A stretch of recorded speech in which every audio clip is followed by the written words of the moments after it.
आज हम लोग शुरू करने जा रहे हैं अपने क्लास 6 के अंदर साइंस में चैप्टर नंबर 10। चैप्टर का नाम है motion and measurement of distance. ये पूरा का पूरा चैप्टर आपका दो ही चीज़ों के ऊपर बेस्ड है। पहला है मोशन और दूसरा है मेजरमेंट। ठीक है ना। यानी कि हम लोग इस चैप्टर में मोशन के बारे में पढ़ेंगे और मेजरमेंट के बारे में पढ़ेंगे, लेकिन किसका मोशन और किसका मेजरमेंट? डिस्टेंस का। यानी कि डिस्टेंस कहने का सिंपल से यहाँ पे मतलब यह है कि आखिर कितना कोई दूर चीज़ है, उसको कैसे हम लोग मेजर करेंगे, इन्हीं सब चीज़ों के बारे में हम लोग ये पढ़ने वाले हैं।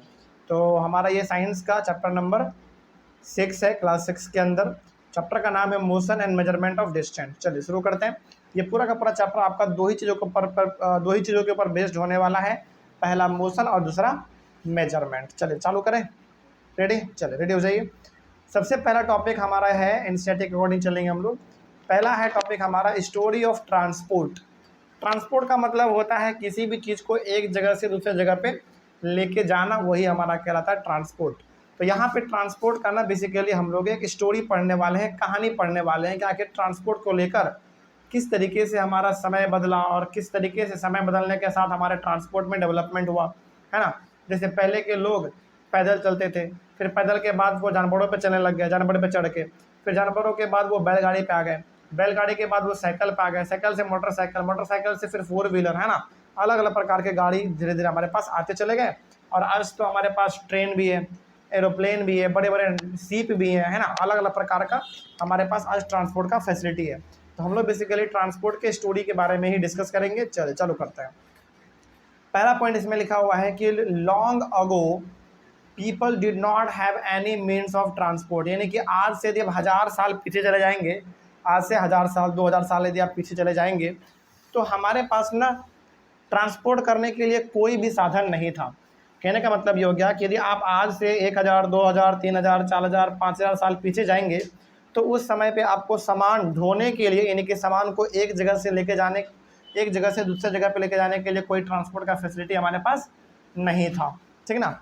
दे use to move only on foot and carry goods on their back.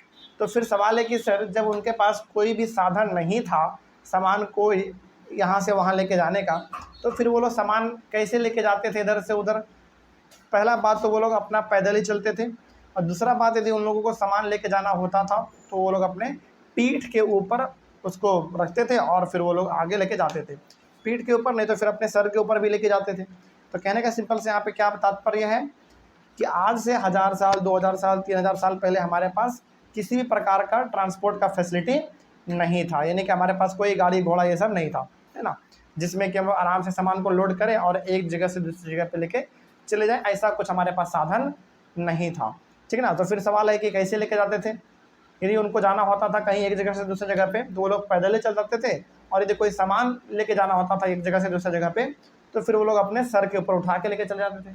ठीक ना। आगे लेटर, बाद में they began to use animals for transportation.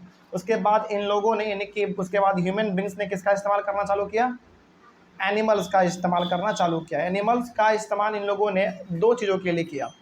पहला, अपना खुद एक जगह से दूसरी जगह पे जाने के लिए ये लोग जानवरों के ऊपर बैठ जाते थे और जानवर इसको एक जगह से दूसरी जगह पे लेके जाता था। और दूसरा, सामानों को पहुंचाने के लिए, यानी कि यदि आपके पास बहुत भारी भरकम सामान है तो ये लोग जानवरों का इस्तेमाल करते थे और जानवरों के बेसिकली पीठ पे रख देते थे और वो सामान को एक जगह से दूसरी जगह पे लेके चले जाते थे। ठीक ना।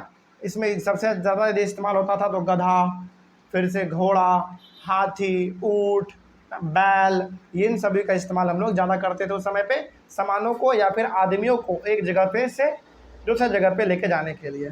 ठीक ना। आगे, for transport through water boats were used for from ancient times. देखो, ज़मीन पे यदि हम लोगों को एक जगह से दूसरी जगह पे जाना होता था या फिर सामान को पहुंचाना होता था कहीं एक जगह से दूसरी जगह पे, तब तो हम लोग घोड़ा का, गधा का, हाथी, ऊँट ये सब का इस्तेमाल करते थे। लेकिन यदि पानी के थ्रू हम लोगों को कोई चीज़ ट्रांसपोर्ट करना होता था एक जगह से दूसरी जगह पे, तो हम लोग बोट का इस्तेमाल करते थे, नाव का इस्तेमाल करते थे। लेकिन क्या नाव बहुत ज़्यादा डेवलप नाव नहीं, छोटा मोटा नाव। लेकिन आज हमारे पास जो नाव होते हैं बोट, उसमें तो जनरेटर भी सेट होता है ना। एक बार आप चाबी घुमाइए तो पूरा एकदम स्पीड में भागने लग जाता है। लेकिन उस समय पे हमारे पास इतना खतरनाक बोट नहीं था, लेकिन जो भी था ठीक था। सामान को इकट्ठा, मतलब सामान को बड़ी लेवल पे एक जगह से दूसरी जगह पे लेके जाया जा सकता था, और लेके जाते भी थे हम लोग, ठीक है ना। आगे उसके बाद boats were simple logs of wood in which a hollow cavity could be made. देखो नाव पहले का कितना बड़ा सिंपल होता था। आज का यदि आप बोट देखेंगे ना तो आपका देख के मन खुश हो जाएगा, है ना। आपको लगेगा कि यार 3-4 इस पे चक्कर और घुमा जाए, मतलब बोटिंग किया जाए। लेकिन पहले का बोट कैसा होता था, एक बहुत बड़ा लकड़ी का टुकड़ा होता था। हाँ नहीं, एक बहुत बड़ा लकड़ी का टुकड़ा होता था, और उस लकड़ी के टुकड़े में बीच से ही खोद के बाहर निकाल देता था, और उसी में आप बैठिए और चप्पू से चलाइए। ऐसा होता था पहले का नाव। कहने का मतलब क्या हुआ, एक बड़ा सा एकदम मोटा सा भी और बड़ा सा हमारा एक लकड़ी का टुकड़ा होता था, एकदम मोटा होता था, और उस मोटे से लकड़ी के टुकड़े में ही, यानी कि लकड़ी का टुकड़ा जो बड़ा होता था, बहुत बड़ा होता था वो, और बहुत मोटा भी होता था, उसी को बीच से क्या कर दिया, पूरा खुरच के बाहर निकाल दिया, ठीक है। और हाँ, उसमें वो लोग बैठते थे, अपना लकड़ी ये सब लगाते थे और उसमें वो लोग बैठते थे, यानी कि लकड़ी को बीच से ही कोर के पूरा निकाल दिया।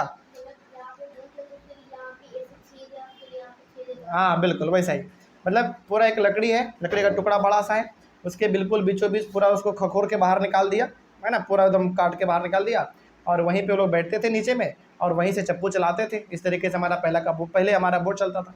लेकिन क्या आज ऐसा आपको बोट कहीं भी देखने को मिलता है? नहीं, आज का बोट बहुत ही ज़्यादा डेवलप हो चुका है।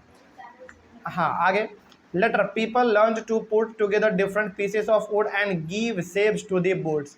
बाद में थोड़ा सा लोगों ने और ज़्यादा अपना दिमाग लगाया, लॉजिक लगाया, तो फिर उसमें बहुत ज़्यादा लकड़ी इन सब का टुकड़ा जोड़ जाड़ के थोड़ा सा अच्छा बोट उन लोगों ने बनाना चालू किया। सीधा से यहाँ पे तात्पर्य ये है कि पहला जो बोट हमारा था बड़ा सिंपल था, लकड़ी का बड़ा सा टुकड़ा होता था, उसको बीच से बाहर निकाल देते थे सारा काट के पार्ट उसका, और उसी में वो लोग बैठते थे और उसी से चप्पू चलाते थे। लेकिन बाद में समय के साथ जैसे जैसे समय बदला, उन लोगों ने उसी बोट में और भी बहुत सारे लकड़ी ये सब जोड़ जोड़ के बोट को अच्छा सा डिजाइन दे दिया, फिर हमारा बोट और अच्छा बन गया, ठीक है। यानी कि समय के साथ इसमें बदलाव होता रहा। उसके बाद now motorised boats and ships were used as means of transport on water. लेकिन आज हम लोग कौन सा शिप देखते हैं? आज हम लोग बोट या फिर शिप जो भी देखते हैं, यानी कि नाव देखो या फिर बड़ा सा जहाज देखो, उसमें मोटर लगा रहता है ना। और मोटर इतना खतरनाक होता है कि बहुत ही तेज़ी भागता है, और भारी भरकम लोड को भी वो आराम से उठा लेता है आज। लेकिन क्या आज से 1000 साल 2000 साल पहले ऐसा कुछ था?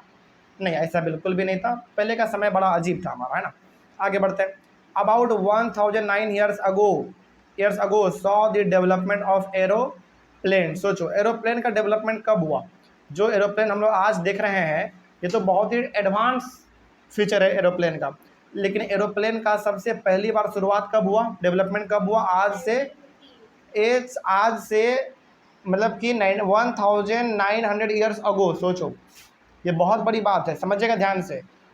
एरोप्लेन का डेवलपमेंट 1900 ईयर्स अगो, यानी कि आज से लगभग 2000 साल पहले ही एरोप्लेन का डेवलपमेंट हो गया था।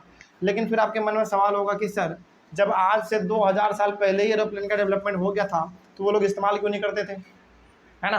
देखो डेवलपमेंट तो हो गया था, लेकिन इस्तेमाल इसलिए नहीं करते थे क्योंकि पूरी तरीके से डेवलपमेंट नहीं हुआ था। बस एक खोज किया गया था कि हाँ, पहले रिसर्च किया गया था कि हाँ ऐसा ही एरोप्लेन का डिज़ाइन हो सकता है और इसको उड़ाया जा सकता है। लेकिन हमारे पास उस समय पे उतना टेक्नोलॉजी नहीं था, तो हमने उसको इतना इस्तेमाल नहीं किया।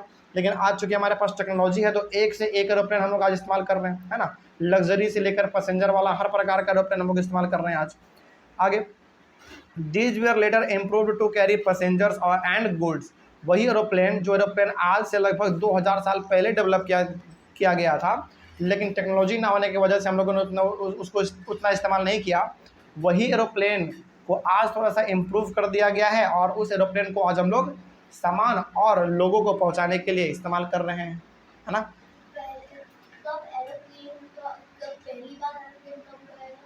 पहली बार एरोप्लेन कब उड़ाया गया ये तो हमको एक पर्टिकुलर डेट याद नहीं है, लेकिन एरोप्लेन का जो डेवलपमेंट चालू हुआ वो आज से लगभग 2000 साल पहले हुआ। एग्जैक्ट बात करें तो 1900, ठीक है, यानी कि 1900 ईयर्स पहले एरोप्लेन का डेवलपमेंट हुआ था।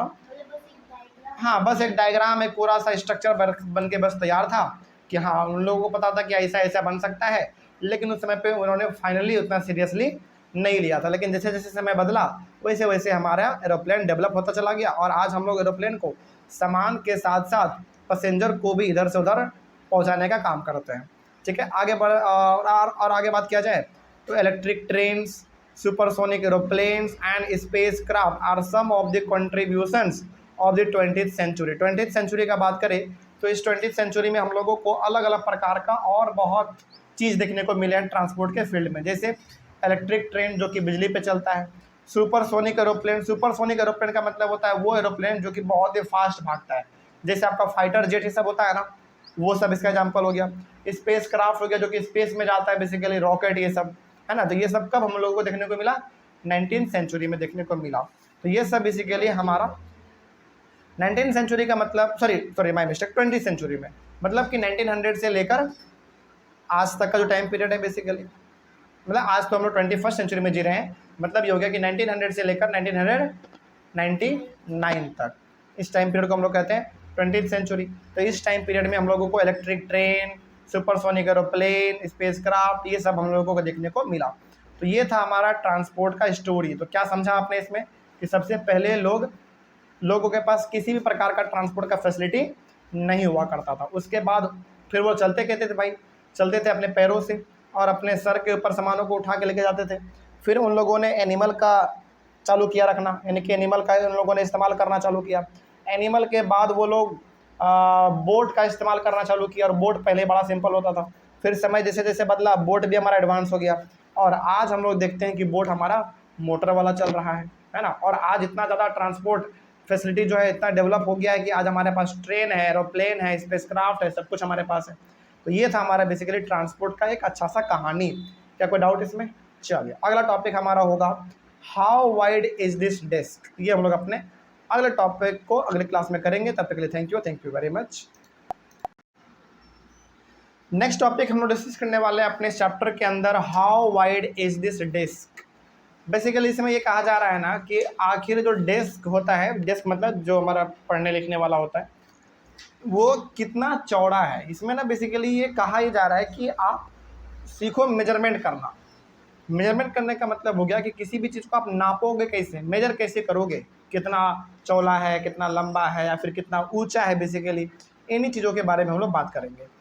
तो इसमें हमारा जो सबसे पहला डेफिनेशन है वो है फिजिकल क्वांटिटी का। आखिर देखिए पहले कि आखिर फिजिकल क्वांटिटी होता क्या है। देखो, any quantity that can be measured is called a physical quantity. Physical quantity का सिंपल सा मतलब हो गया कि जिस भी चीज़ को आप मेजर कर पाए हो, मतलब यदि किसी चीज़ को आप मेजर कर पाते हो, वही हमारा कहलाएगा फिजिकल क्वांटिटी। जैसे मान लीजिए कि आप सब्जी खरीदने के लिए गए और सब्जी वाले अंकल को आपने कहा कि अंकल 5 केजी आलू दीजिए।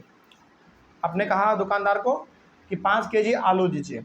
तो जो 5 केजी उन्होंने आलू दिया वो कैसे दिया आपको? मेजर करके दिया या इसे उठा के दे दिया? मेजर करके दिया, यानी कि उस 5 केजी आलू को उन्होंने मेजर किया। तो बताओ वो आलू हमारा क्या कहलाएगा? फिजिकल क्वांटिटी कहलाएगा। तो फिजिकल क्वांटिटी का सिंपल सा मतलब होता है कि जिस भी चीज़ को आप मेजर कर सकते हो, नाप सकते हो, वही हमारा कहलाता है फिजिकल क्वांटिटी। जैसे मान लीजिए कि हम लोग कपड़ा सिलवाने के लिए जाते हैं तो टेलर क्या बोलता है? 5 मीटर कपड़ा है, 3 मीटर कपड़ा है, बोलता है ना। इसका मतलब वो क्या हमारा हो गया? फिजिकल क्वांटिटी हो गया। तो फिजिकल क्वांटिटी का सिंपल सा मतलब क्या हो गया कि जिस चीज़ को आप मेजर कर पाते हो, नाप पाते हो, तौल पाते हो, वही हमारा कहलाता है फिजिकल क्वांटिटी। जैसे मान लीजिए कि आपके बोतल में 1 लीटर पानी है, तो क्या इस पानी को आपने मेजर किया? बिल्कुल भाई, कितना है? 1 लीटर है। इसका मतलब वो कैसा क्वांटिटी हो गया? फिजिकल क्वांटिटी हो गया। तो एक बार फिर से बताते हैं क्योंकि बहुत इंपॉर्टेंट है। फिजिकल क्वांटिटी का मतलब होता है जिस चीज़ को आप मेजर कर पाते हो, यानी कि जिस चीज़ को आप नाप पाते हैं, वही कहलाता है फिजिकल क्वांटिटी। ठीक है ना। आगे, there are so many occasions when we come across a need to measure length and distances. देखो, हम लोग ना अपने प्रतिदिन, मतलब हम लोग अपने रोज़मर्रा की ज़िंदगी में ऐसे बहुत सारे चीज़ों से गुजरते हैं जहाँ पे हम लोग को कुछ चीज़ें मेजर करने पड़ते हैं। चाहे वो लंबाई को मेजर करो या फिर दूरी को तय करो, मतलब नापो बेसिकली। तो कहने का यहाँ पे साफ मतलब ये है कि हम लोग अपने एवरीडे लाइफ में लेंथ को मेजर करते रहते हैं, डिस्टेंस को मेजर करते रहते हैं। क्या ऐसा है, मतलब क्या ऐसा है कि आप मेजर नहीं करते हैं? करते हैं भाई, बिल्कुल मेजर करते हैं। जैसे मान लीजिए कि आपको कपड़ा सिलवाना है, तो कपड़ा जो आप सिलवाएंगे तो क्या ऐसे ही कपड़ा सिलवा लेंगे? मेजर करना पड़ता है भाई, मेरे बॉडी में कितने मीटर का शर्ट लगेगा, कितने मीटर का कपड़ा पैंट लगेगा, पता है ना। तो यहाँ पे यही कहा जा रहा है कि हम लोग अपने एवरीडे लाइफ में ऐसे बहुत सारी चीज़ें करते हैं जहाँ पे हम लोगों को मेजर करना पड़ता है अलग अलग चीज़, है ना। जैसे एग्जांपल देंगे अभी आपको और समझ में आ जाएगा। जैसे the tailor needs to measure the length of the cloth to know if it is enough to stitch a kurta. यानी कि मान लो कि एक टेलर है जिसको एक कुर्ता सिलना है, तो वो पहले तो कपड़ा नापेगा ना, इस कुर्ते में कितना कपड़ा लगेगा, तभी वो कुर्ता सिलेगा। यानी कि हम लोग जब अपना, मान लीजिए कि हमको ही अपना कुर्ता सिलवाना है, तो हम कपड़ा लेकर गए टेलर के पास, हमने उसको बोला कि अंकल मेरा कुर्ता सिल दीजिए, तो क्या बोलेगा, ठीक है जाओ हम सिल देंगे? नहीं, वो क्या बोलेगा, रुकिए हम आपके बॉडी का नाप ले लेते हैं, और इससे वो तुरंत बता देता है कि हमारे बॉडी के नाप के हिसाब से कितना कपड़ा लगने वाला है। तो वो क्या कर रहा है बेसिकली, बताओ, मेजरमेंट कर रहा है ना हमारे बॉडी का और कपड़े का, तभी वो कुर्ता सिलेगा। ये पहला एग्जाम्पल हो गया हमारा। आगे, a carpenter needs to measure the height and width of a cupboard to know how much wood he would need to make its door. देखो, जैसे मान लो कारपेंटर को एक दरवाज़ा बनाना है, मतलब कि कोई आदमी है जिसको कि दरवाज़ा बनाना है, तो क्या जंगल से लकड़ी उठा के लेके आएगा और दरवाजे में फिट कर देगा? नहीं, उसको पहले नापना होता है कि दरवाजे का लंबाई कितना होगा, दरवाजे का चौड़ाई कितना होगा, दरवाजे का हाइट कितना होगा, वो सब क्या करता है, मेजर करता है। बेसिकली मेजरमेंट यहाँ भी हुआ ना। तो हम लोग अपने एवरीडे लाइफ में ऐसे बहुत सारी चीज़ें करते हैं जहाँ पे हम लोगों को चीज़ें मेजर करने पड़ते हैं, यानी कि नापना पड़ता है। ये हमारा दूसरा एग्जाम्पल हो गया। चलिए आगे बढ़ते हैं। एक एग्जाम्पल हमारे पास और है, इसको भी समझ लेते हैं। देखिए, the farmer needs to know the length and breadth और the area of his land to know how much seed he can sow and how much water would be needed for his crops. इसमें यह कहा जा रहा है कि यदि एक किसान को खेती करना है, तो क्या वो सिंपली सो के उठेगा और जाके खेत में बीज लगा देगा? ऐसे ही लगा देगा क्या? नहीं, उसको क्या करना पड़ेगा, उसको ये पहले पता करना पड़ेगा कि आखिर उसके पास खेत कितना है ना, और उस खेत में कितना बीज लगेगा, कितना खाद लगेगा, यानी कि फर्टिलाइजर कितना लगेगा, ये पहले मेजर करना पड़ेगा, तभी जाके वो खेती अच्छी तरीके से कर पाएगा। तो यहाँ पे आप क्या देख रहे हैं, यहाँ पे आपने 3 एग्जाम्पल में ये समझा कि हम लोग अपने एवरीडे लाइफ में ऐसे बहुत सारी चीज़ें करते हैं जहाँ पे हम लोगों को चीज़ें क्या करना पड़ता है, मेजर करना पड़ता है। चाहे वो टेलर का बात हो, चाहे वो किसान का बात हो, या फिर चाहे वो कारपेंटर का बात हो, हर जगह पे आपको क्या देखने को मिला, मेजरमेंट देखने को मिला। यानी कि हम लोग कोई भी काम अपने मन से नहीं करते, मेजर करके करते हैं, है ना। चलिए आगे बढ़े हम लोग। फिर ये हो गया हमारा टॉपिक कंप्लीट। अगला टॉपिक है हमारा सम मेजरमेंट्स के बारे में। देखिए, इसमें ना हम लोगों को यूनिट का डेफिनेशन समझना है, ये होता क्या। देखो, measurement is the process of comparing an unknown quantity with a non fixed quantity. This non fixed quantity is called a unit. मेरे हिसाब से आपको ये समझ में बिल्कुल नहीं आया होगा, चलो इसको छोड़ो। डेफिनेशन यदि आपसे पूछे तो आप ये लिख सकते हैं, लेकिन इसको समझने के लिए हम आपको थोड़ा सा एग्जांपल देके समझाएंगे, तो आप ये ज़्यादा समझ पाएंगे, ठीक ना। जैसे एक पॉइंट इसमें और लिखा हुआ है, फिर वो पढ़ देते हैं, फिर दोबारा आपको दोनों समझा देते हैं। The result of a measurement is expressed in 2 parts. One part is a number and the other part is the unit of the measurement. चलिए इसका ना हम आपको एग्जाम्पल देते हैं, बहुत ध्यान से समझिएगा, ये आपको यूनिट समझा देगा कि आखिर ये होता क्या है। समझिए बहुत ध्यान से। आप आलू खरीदने के लिए गए और अपने दुकानदार को कहा कि अंकल जी हमको 5 किलो आलू दीजिए, 5 केजी आलू दीजिए। उन्होंने 5 केजी आपको आलू दे दिया। तो बताइए उन्होंने आलू आपको कितना दिया, 5 केजी, यानी कि 5 केजी। तो ये इसमें बताओ, ये जो 5 केजी है इसमें 2 चीज़ है कि नहीं है, एक है 5 और दूसरा है क्या है, केजी। तो बेसिकली ये हमारा कहलाता है मेजरमेंट। यानी कि आपने दुकानदार को कहा कि अंकल जी हमको 5 केजी आलू दीजिए, तो उन्होंने 5 केजी आपको आलू दिया। तो इस 5 केजी को यदि आप ध्यान से देखेंगे ना, तो इसमें 2 पार्ट है। एक पार्ट है नंबर वाला जो कि क्या है 5, और एक है केजी जो कि क्या है, एक यूनिट। इसको हम लोग क्या बोलते हैं, यूनिट बोलते हैं, कोई डाउट इसमें। तो ये जो 5 केजी है ये क्या हमारा है, मेजरमेंट है। 5 केजी को यदि दोनों को एक साथ बोलेंगे तो क्या है, मेजरमेंट है। यानी कि आपने कहा कि 5 केजी आलू दीजिए, तो उन्होंने 5 केजी आलू दे दिया, यानी कि उन्होंने मेजर करके आलू दिया होगा। क्या इसे उठा के दे दिया आपको, उन्होंने मेजर करके आलू दिया 5 केजी। लेकिन इस 5 केजी में आपको 2 चीज़ देखने को मिल रहा है, एक नंबर वाला पार्ट जो कि 5 है, 5 क्या हमारा एक नंबर वाला पार्ट होता है भाई, और जो केजी है वो क्या है बताओ, यूनिट है। तो क्या अब आपको यूनिट समझ में आया क्या होता है। अच्छा चलो एक एग्जांपल मान लीजिए, हम ना एक कुर्ता सिलवाना चाहते हैं और टेलर के पास गए, उन्होंने कहा ना कि आपके बॉडी के हिसाब से कुर्ता सिलने में जो कपड़ा लगेगा ना वो 5 मीटर का कपड़ा लगेगा। तो बताइए इसमें जो 5 मीटर है ये मेजरमेंट हुआ, लेकिन इस केस में आपको 2 पार्ट फिर से दिख रहा है। बिल्कुल 5 हमारा क्या हुआ, नंबर वाला पार्ट, और मीटर हमारा क्या हुआ, यूनिट हो गया। क्या हो गया, यूनिट हो गया। उसी प्रकार से चलिए मान लीजिए आज मैंने 5 किलोमीटर रनिंग किया। आज मैंने 5 किलोमीटर रनिंग किया, यानी कि आज हम सुबह सुबह पार्क गए और पार्क में हमने 5 किलोमीटर हमने रनिंग किया, मतलब दौड़े हम 5 किलोमीटर, 5 किलोमीटर। तो बताइए 5 किलोमीटर हमारा क्या है। सबसे पहला तो ये हमारा एक मेजरमेंट है, यानी कि हम 5 किलोमीटर दौड़ गए, इसका मतलब हमने कुछ दूरी को मेजर किया, है ना। लेकिन इस 5 किलोमीटर को आप ध्यान से देखेंगे तो इसमें भी 2 पार्ट है। 5 क्या, एक नंबर वाला पार्ट है, और किलोमीटर हमारा क्या, एक यूनिट है। सिंपल सी बात है। तो ये हो गया हमारा यूनिट वाला काम कंप्लीट। क्या आपको समझ में आया। तो जब भी हम लोग कोई मेजरमेंट का बात करते हैं तो उसमें 2 चीज़ आता है, एक नंबर वाला पार्ट और एक यूनिट वाला पार्ट। ठीक है, इस तरीके से हमारे टॉपिक भी कंप्लीट हुआ। आगे हम लोग बात करेंगे अपने अगले क्लास में स्टैंडर्ड यूनिट्स ऑफ मेजरमेंट, जिसको हम लोग अपने नेक्स्ट क्लास में डिस्कस करेंगे। ऑनलाइन वाले बच्चे, आप लोगों को कहीं पर कोई दिक्कत रहा होगा तो आप लोग एक बार कमेंट कीजिएगा। हम लोग मिलते हैं अपने अगले क्लास में। Thank you very much and have a nice day. आज के क्लास में हम लोग एक नए टॉपिक को और शुरू करेंगे। टॉपिक का नाम है स्टैंडर्ड यूनिट्स ऑफ मेजरमेंट। पिछली क्लास में यदि थोड़ा सा हम लोग बात करें तो हमने बेसिकली चैप्टर अपना स्टार्ट किया था motion and measurement of distance, जिसके अंदर हम लोगों ने ट्रांसपोर्ट का जो कहानी था, यानी कि स्टोरी ऑफ ट्रांसपोर्ट, हम लोगों ने ये डिस्कस किया था। उसके बाद फिर हम लोगों ने ये देखा था कि आखिर किस तरीके से हम लोग अपने एवरीडे लाइफ में मेजरमेंट का काम करते हैं ना। जैसे हमने आपको एग्जांपल दिखाया था टेलर का, टेलर किस तरीके से मेजरमेंट का काम करता है डेली, कारपेंटर किस तरीके से मेजरमेंट का काम करता है डेली। इसी प्रकार से हम लोगों ने देखा था कि फार्मर यानी कि खेती करता है तो अपने खेत में बिना मेजर किए ही खाद नहीं डालते हैं, मेजर करके खाद डालते हैं। उनको पता होता है कि हमारे हमारे खेत में खाद या फिर बीज कितना लगने वाला है, सब कुछ मेजर करके इसमें होता है। ठीक है, उसी प्रकार से हम लोगों ने फिर अगला पढ़ा था सम मेजरमेंट्स के बारे में। और आज हम लोग आगे बढ़ाएंगे अपने चैप्टर को और एक नए टॉपिक को डिस्कस करेंगे। टॉपिक होगा हमारा स्टैंडर्ड यूनिट्स ऑफ मेजरमेंट। चलिए इसमें हम लोग देखते हैं।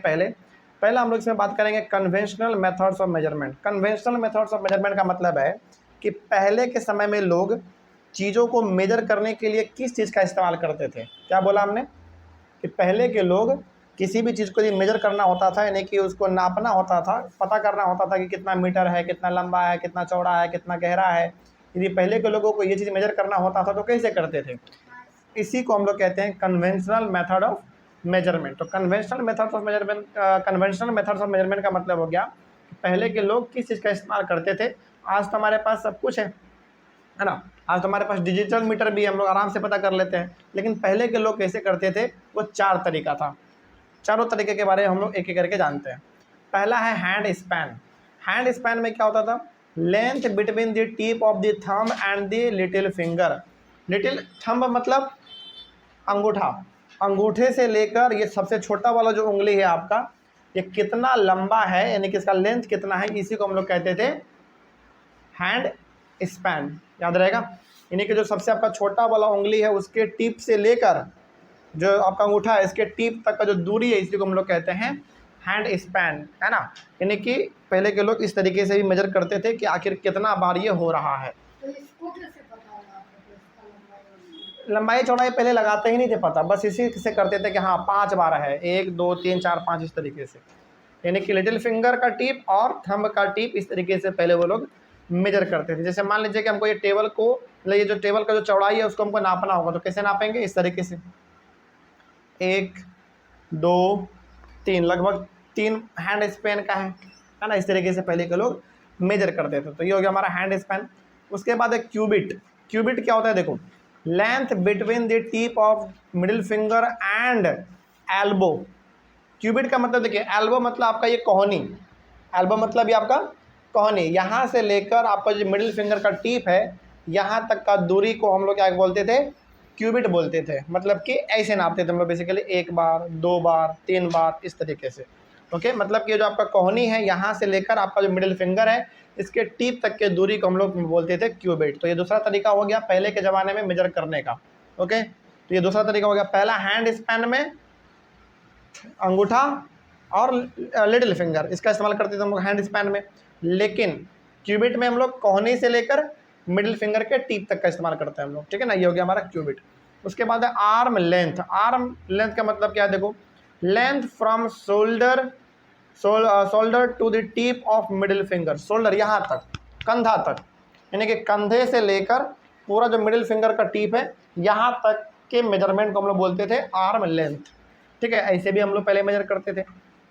उसके बाद है फुट स्टेप। फुट स्टेप के नाम से मालूम चल रहा है कदम बेसिकली, तो it is the length sorry it is the distance covered by a step, मतलब कि कितना कदम आप चल रहे हैं वही हमारा कहलाता था फुट स्टेप। इसी तरीके से हम लोग मेजर करते थे। जैसे हम आपको बताते हैं, जब हम बचपन में क्रिकेट खेला करते थे ना, तो क्रिकेट का जो पिच होता है शायद कितने कदम का होता है, 22 या 21, कितने कदम का होता है आपको लोग, 22, हाँ 22 स्टेप्स का होता है मेरे हिसाब से, हमको ऐसा लग रहा है, तो हम लोग वैसे मेजर कर लेते थे, है ना। तो ये बेसिकली इसे 4 तरीका है जिसके थ्रू हम लोग पहले के ज़माने में मेजरमेंट करते थे, किसी भी चीज़ को नापते थे। लेकिन आज तो हमारे पास सब कुछ डिजिटल है ना, आज हम लोग आराम से नाप लेते हैं। आगे बढ़ते हैं, बिल्कुल आगे। The people of the Indus Valley Civilisation must have used very good measurements of length because we see evidence in excavations of perfectly geometrical construction. यहाँ पे ना एक सिविलाइजेशन का बात हुआ है, इंडस वैली सिविलाइजेशन। इसका मतलब समझिए क्या है, आप ना पंजाब के साइड में देखो, पंजाब के बगल में ना, मतलब कि पंजाब के साइड से हमारा एक नदी बहता है, उसका नाम है इंडस। क्या नाम है नदी का, इंडस है। इंडस नदी के बगल में जो लोग रहे वही हमारा कहला गया इंडस वैली सिविलाइजेशन। याद रखिएगा,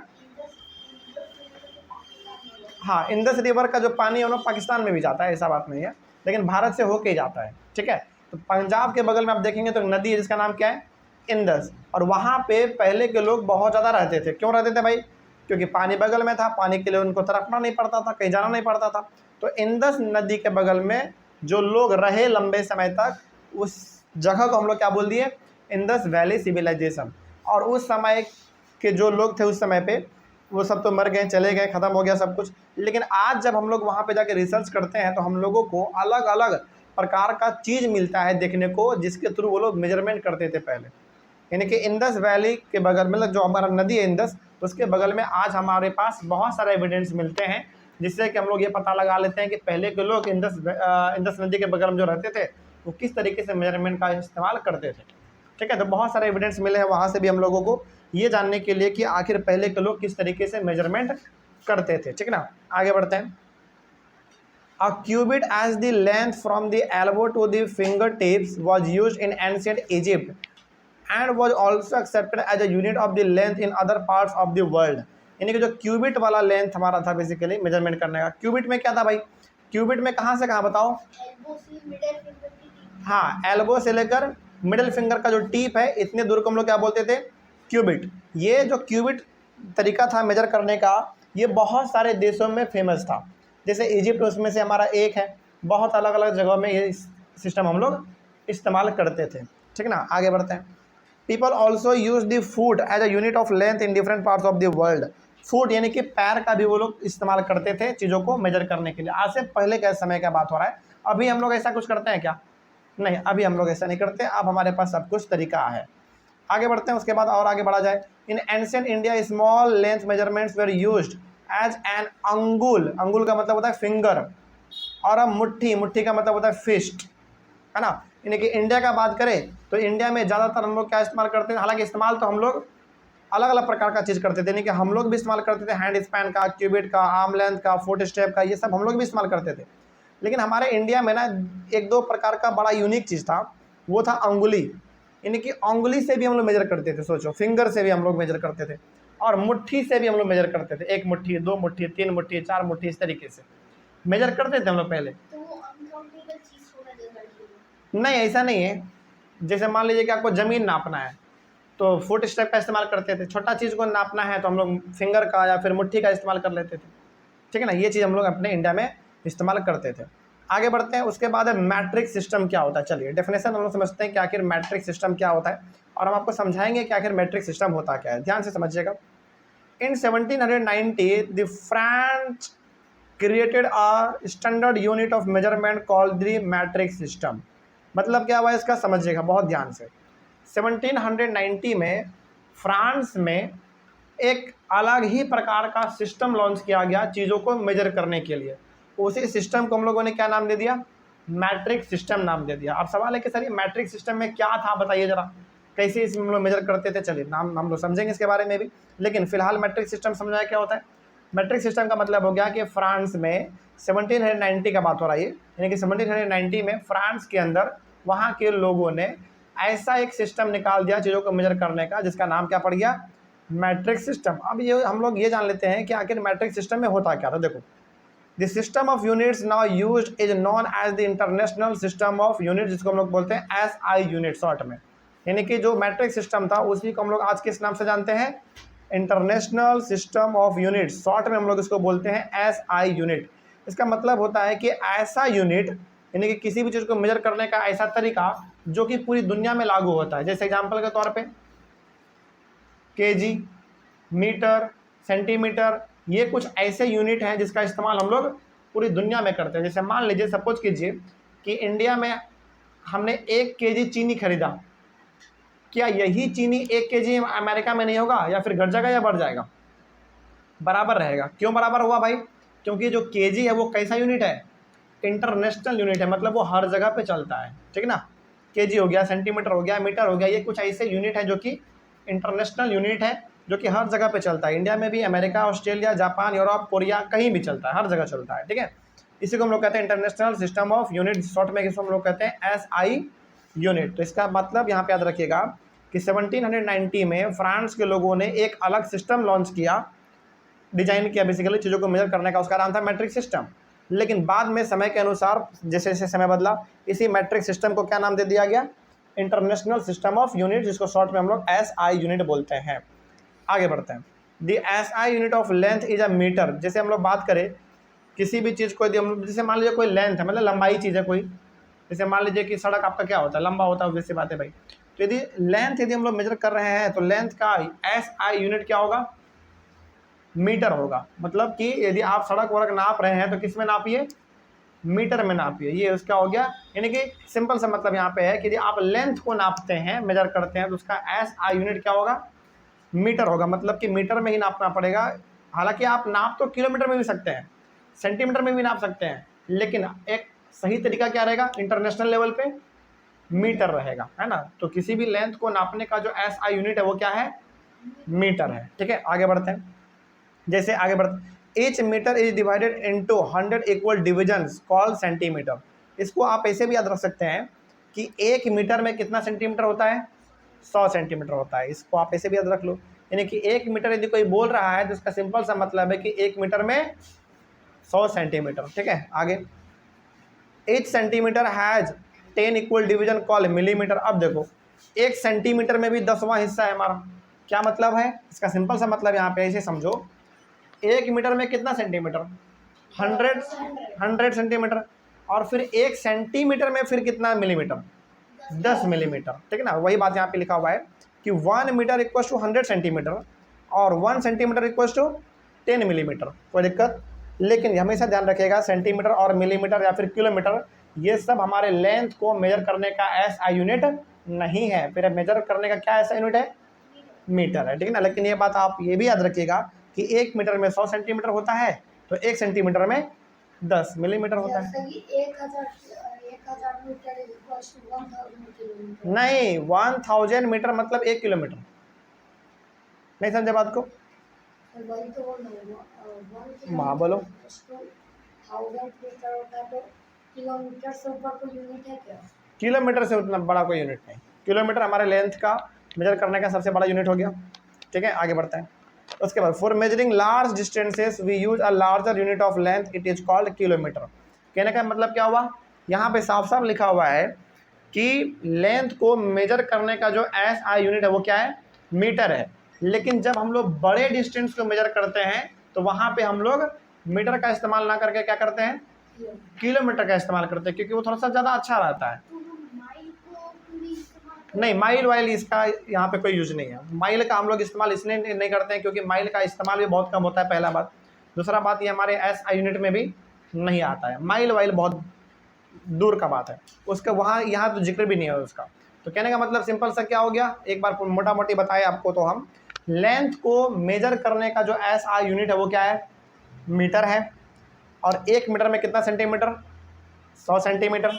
और 1 सेंटीमीटर में कितना मिलीमीटर, 10 मीटर, ठीक है ना। और यहाँ पे एक नया बात आपने सीख लिया कि जब भी, हालांकि लेंथ को मेजर करने का जो SI यूनिट है वो मीटर होगा, लेकिन जब हम लोग बड़े लेंथ को मेजर करते हैं, जैसे मान लीजिए पटना से लेकर दिल्ली तक का दूरी हमको पता करना होगा, तो क्या मीटर में तय करेंगे, किस में करेंगे, फिर किलोमीटर में करेंगे। तो कहने का मतलब यह है कि जब हम लोग बड़े लेंथ को मेजर करते हैं तो हम लोग मीटर इस्तेमाल ना करके किलोमीटर इस्तेमाल करते हैं। लेकिन SI यूनिट हमेशा क्या रहेगा, लेंथ का, मीटर ही रहेगा। लेकिन जब बड़े लेंथ को मेजर करते हैं तो हम लोग क्या लिख देते हैं, किलोमीटर लिख देते हैं। अब ये मत समझिएगा कि बड़े लेंथ में किलोमीटर उसका SI यूनिट हो गया, नहीं, SI यूनिट हमेशा लेंथ को मेजर करने का क्या रहेगा, मीटर ही रहेगा। लेकिन बड़े लेंथ को जब हम लोग मेजर करते हैं तो किस में मेजर करते हैं, किलोमीटर में मेजर करते हैं, ठीक ना। और 1 किलोमीटर में बताओ कितना मीटर होता है, 1000 मीटर, ठीक है ना। इस तरीके से हमारा ये वाला टॉपिक कंप्लीट होता है। उसके बाद हम लोग डिस्कस करेंगे अपने नेक्स्ट क्लास में करेक्ट मेजरमेंट ऑफ लेंथ। इसको हम लोग अपने अगले क्लास में शुरू करेंगे। तब तक के लिए thank you very much. Next topic discuss करने वाले हैं हम लोग अपने चैप्टर के अंदर करेक्ट मेजरमेंट ऑफ लेंथ। इसमें हम लोग ये देखेंगे कि किसी भी लेंथ को आप अच्छी तरीके से कैसे मेजर कर सकते हैं, इसी के बारे में हमारा ये बात चलेगा। In order to taking measurement of a length we need to take care of the following. यानी कि यदि आप किसी भी चीज़ को मेजर करना चाहते हैं, नापना चाहते हैं, तो कुछ बातें हैं जो कि आपको ध्यान में रखना पड़ेगा। तो 3 बातें हैं बेसिकली, चलिए उन सबको एक एक करके हम लोग जानते हैं। Place the scale in contact with the object along its length. यानी कि अब आप यहाँ पे क्या करने जा रहे हैं, चीज़ों को मेजर करने जा रहे हैं। तो मान लीजिए कि कोई चीज़ आपको मेजर करना है, तो जहाँ से वो चीज़ शुरुआत हो रहा है वहीं पे क्या करो, स्केल को रख दो। मतलब क्या हुआ, सिंपल सा, कि कोई भी चीज़ को आप यदि मेजर करना चाहते हैं तो जो चीज़ को आप मेजर करना चाह रहे हैं वो जहाँ से शुरुआत हुआ है अपने स्केल को वहीं उसके ऊपर रखो। पहला स्टेप हमारा ये हो गया।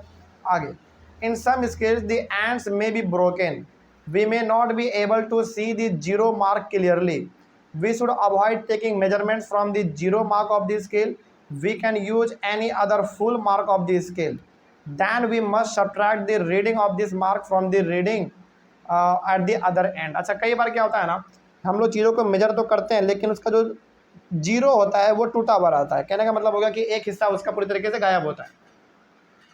जैसे सपोज कीजिए कि आप किसी चीज़ को मेजर करना चाह रहे हैं और जिधर आपका जीरो है स्केल में वो हिस्सा टूटा हुआ है थोड़ा सा, है ना, यानी कि 0 से लेकर 4 तक वो क्या हो चुका है, टूट चुका है। तो आप फिर मेजर कहाँ से करेंगे भाई, 0 से करेंगे, फिर भी क्या नहीं, आपके स्केल में तो 0 है ही नहीं, तो फिर 0 से कहाँ करेंगे। यानी कि 0 से लेकर 4 तक आपका टूटा हुआ है, तो फिर आप मेजर करना चालू कहाँ से करेंगे, 5 से करेंगे। ऑब्वियस ये बात है, 5 से आपने मेजर किया, 9 तक आया, तो क्या 9 सेंटीमीटर हो गया पूरा, नहीं, फिर आपको माइनस करना पड़ेगा। यानी कि 9 में फिर माइनस करना पड़ेगा किसको, 5 को। तो कितना आया, 4 आया। इसका मतलब एग्जैक्ट जो लेंथ था वो कितना था, 4 सेंटीमीटर था। तो कई बार सबसे पहला स्टेप आपने क्या देखा इसमें, सबसे पहला स्टेप आपने ये देखा कि यदि आप किसी चीज़ को मेजर करना चाहते हैं तो वो चीज़ जहाँ से शुरुआत हुआ है इसका स्केल वहीं पे रख दो।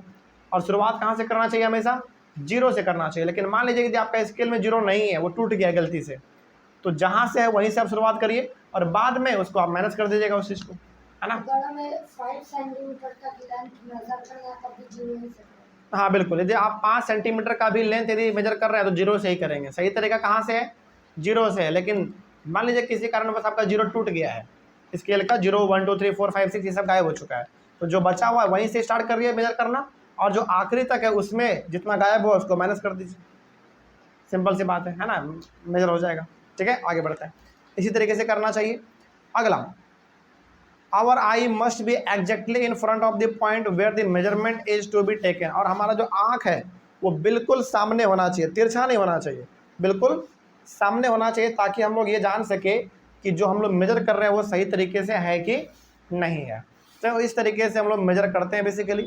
और तरीका जो आपके बुक में भी दिया हुआ है किस तरीके से मेजर करना है, ये तरीका आप देख के भी अपने बुक से समझ सकते हैं। इसमें कुछ खास नहीं है जो कि आपको याद रखना पड़ेगा, ये बस समझने वाला पॉइंट था। आगे बढ़े हम लोग, चलिए अगला हमारा है measuring the length of a curved line. Curved line का मतलब समझते हैं आप लोग क्या होता है, बताइए जरा क्या होता है कर्व्ड लाइन का मतलब। कर्व्ड लाइन का मतलब होगा टेढ़ा मेढ़ा लाइन, है ना। स्ट्रेट लाइन का मतलब होता है बिल्कुल सीधा लाइन, लेकिन कर्व्ड लाइन का मतलब क्या होता है, टेढ़ा मेढ़ा लाइन। तो टेढ़ा मेढ़े लाइन को आप कैसे मेजर करोगे भाई, चलिए जरा इसके बारे में बात करते हैं। We can not measure the length of a curve line directly by using a metre scale. जो लाइन टेढ़ा मेढ़ा है तो क्या उसको आप स्केल से मेजर कर पाओगे कभी, बताओ? नहीं कर पाएंगे, बिल्कुल नहीं कर पाएंगे भाई। We can use a thread to measure the length of a curve line, लेकिन फिर सवाल है कि सर जब हम लोग टेढ़े मेढ़े लाइन को स्केल से इस्तेमाल मेजर ही नहीं कर पाएंगे तो फिर किससे मेजर करेंगे? धागा से मेजर कर लो। यानी कि पहले आप धागा को मेजर कर लो कि धागा कितने सेंटीमीटर का है, फिर उस धागा से मेजर करो वो टेढ़े मेढ़े लाइन को, तो आराम से मेजर कर पाएंगे फिर, है ना। यानी कि टेढ़े मेढ़े लाइन के लिए सबसे अच्छा क्या रहता है मेजर करने के लिए? धागा ठीक रहता है, ठीक है ना। आगे, we need a lot of care to ensure that we are measuring distances and length correctly. लेकिन धागा से जब आप मेजर करते हैं तो गलती होने का संभावना ज़्यादा रहता है, क्योंकि कहीं पे मुड़ जाता है तो कहीं पे छूट जाता है, इस प्रकार का। तो जब भी आप धागा से मेजर करें तो आपको विशेष तौर पे ध्यान रखना पड़ेगा। इसलिए तो हमने कहा कि धागा से मेजर करने से पहले धागा को ही मेजर करो कि धागा जो आप इस्तेमाल करने जा रहे हैं वो कितने सेंटीमीटर का है।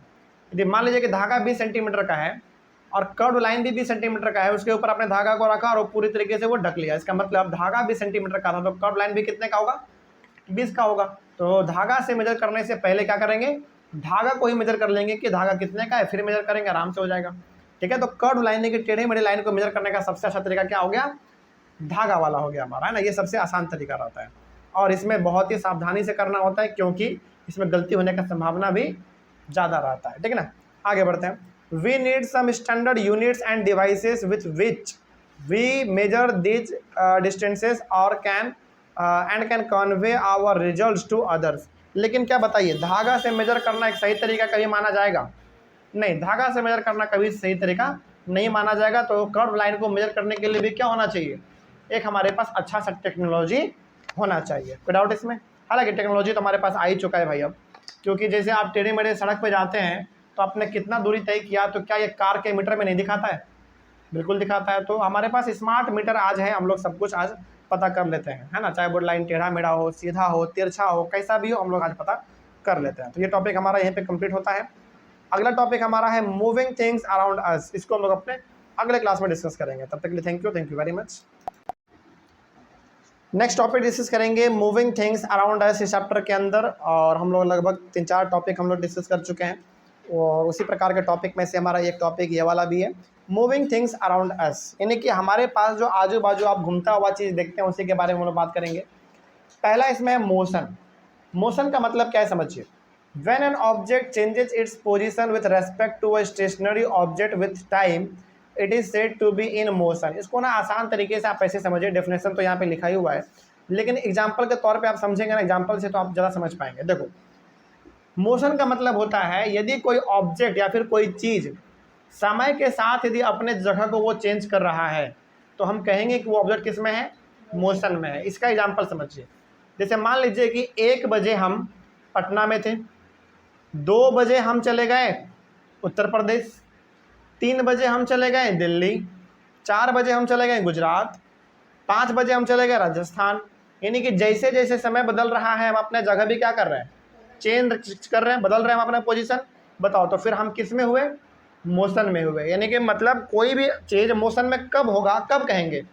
मतलब कि कब कहेंगे कि ये चीज़ मोशन में? तब कहेंगे जब वो समय के साथ क्या करे? अपना जगह चेंज करता रहे, तो हम कहेंगे कि वो मोशन में है। लेकिन मान लीजिए कि 1 बजे भी हम पटना ही में थे, 2 बजे ही पटना में थे, पटना में भी वो हम अपने बेड पे लेटे हुए थे, 3 बजे भी हम अपने बेड पे ही थे, 4 बजे भी बेड पे ही थे, 5 बजे भी बेड पे ही लेटे हुए थे। तो क्या समय तो बदला, लेकिन क्या हम क्या मैंने अपना जगह चेंज किया? नहीं। तो क्या हम अपने मोशन में थे? बताओ, नहीं। तो कोई भी ऑब्जेक्ट मोशन में होगा या कब कहेंगे? जब वो एक जगह से दूसरी जगह। बिल्कुल, जब वो समय के साथ अपना जगह भी क्या करता रहे? बदलता रहे, तो हम लोग कहेंगे कि वो ऑब्जेक्ट किस में है? मोशन में है, ठीक है ना। चलिए आगे बढ़ते हैं। तो यदि चलते फिरते आपसे कोई पूछे कि बताओ मोशन का मतलब क्या होता है, तो बताइएगा कि मोशन का मतलब होता है जब कोई ऑब्जेक्ट यानी कि जब कोई चीज़ समय के साथ अपना जगह चेंज करता रहे, अपना पोजीशन चेंज करता रहे, तो हम कहेंगे कि वो किस में है? मोशन में है। कोई डाउट इसमें? चलिए अगला हमारा है रेस्ट। रेस्ट इसका जस्ट अपोजिट है। When an object does not change its position with respect to a stationary object with time, it is said to be at rest. इसका सिंपल सा मतलब ऐसे समझो। अच्छा बताओ, पहली बात तो ये बताओ कि क्या समय किसी के लिए आज तक रुका है? नहीं। तो समय तो अपना गति से बढ़ता रहेगा। तो मान लीजिए कि 1 बजे हम अपने बेड पे थे, 2 बजे भी बेड पे ही थे, 3 बजे भी बेड पे थे, 4 बजे भी, 5 बजे भी, 6, 7, 8, 9, 10, 11, 12, हर समय हम अपने बेड पे थे। समय तो आगे बढ़ रहा था, लेकिन क्या हम अपना जगह चेंज कर रहे थे? नहीं कर रहे थे। इसका मतलब हम किस में थे? रेस्ट में थे। तो मोशन और रेस्ट में अब आपको समझ में आ गया होगा।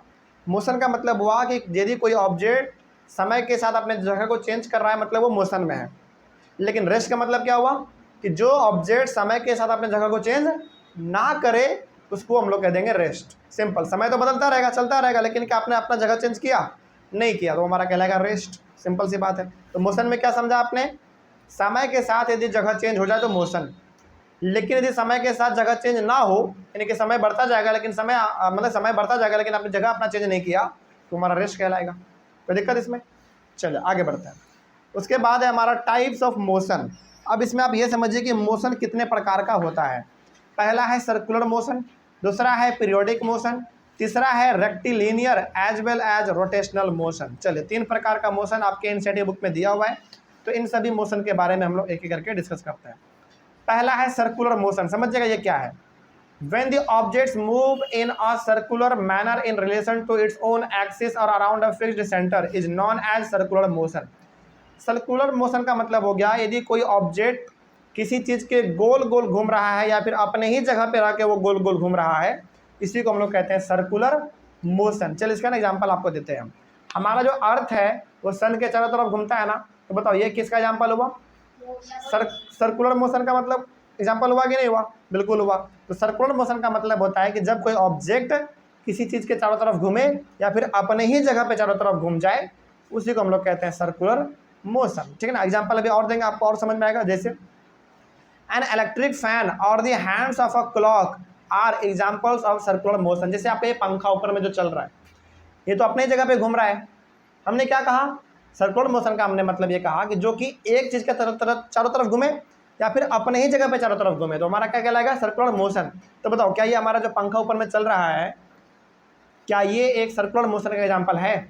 बिल्कुल है। आपके जो पीछे घड़ी लगा हुआ है दीवार में, क्या वो सर्कुलर मोशन का एग्जाम्पल है? बिल्कुल है, क्योंकि उसका जो सुई है, बेसिकली जो निडल है, वो लगातार घूम रहा है, वो भी हमारा सर्कुलर मोशन का एग्जाम्पल हो गया। आगे बढ़ते हैं। उसके बाद है द इलेक्ट्रिक फैन और the hands of a clock are not moving from one place to another, the blades of the fan और क्लॉक रोटेट। मतलब ये एक जगह से चेंज नहीं कर रहा अपना जगह, एक ही जगह पे बार बार घूम रहा है। तो ये क्या बताओ सर्कुलर मोशन का एग्जाम्पल हुआ कि नहीं हुआ? बिल्कुल हुआ। कोई दिक्कत इसमें? तो ये हो गया हमारा सर्कुलर मोशन। तो सर्कुलर मोशन के बारे में जो कोई पूछे तो सिंपल से बताइएगा कि यदि कोई चीज़ एक जगह से, मतलब कि यदि कोई चीज़ किसी चीज़ के चारों तरफ घूमे या फिर अपने ही जगह पे चारों तरफ घूमे, वो हमारा कहलाएगा सर्कुलर मोशन।